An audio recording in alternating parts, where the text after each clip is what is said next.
tafiditra ao anatin'ny iray volan'ny Ramadany na tsy ary manokana ireo fianakaviana sahirana monina eny ambody rano ampefilo eny fikambanana Secours Islamique France araka ity fanadihadiana ity. Fianakaviana Marefo eto anivon'ny fokontany ambody rano ampefilo misa 4telopolo no tolorana sakafo maritra azy ireo mandritra ny 5 andro. Ny fikambanana Secours Islamique France ny tompona andraikitra amin'ity asa soa ity izay marena fa tafiditra ao anatin'ny fampiarana ny tetikasa Ramadan. Hetsika izay ataon'ny fikambanana isaky ny volana Ramadany. Fianakaviana misa 4telopolo no izarana izany sakafo izany izay misy vary 5 kilao,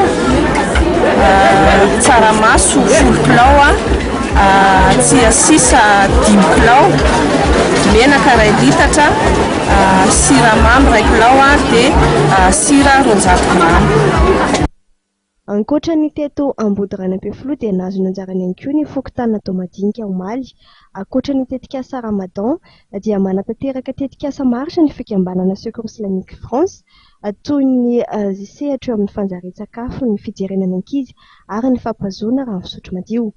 Ity fikambanana ity izay niorina tamin'ny taona 2024 dia hita amin'ny firenena 30 maneran-tany ka isany amin'izany ny eto Madagasikara. Tsy hanavahana finoana na fiaviana na kolontsaina ny fikambanana na ireo mpazo tombotsoa amin'ny asa soa tanterahany.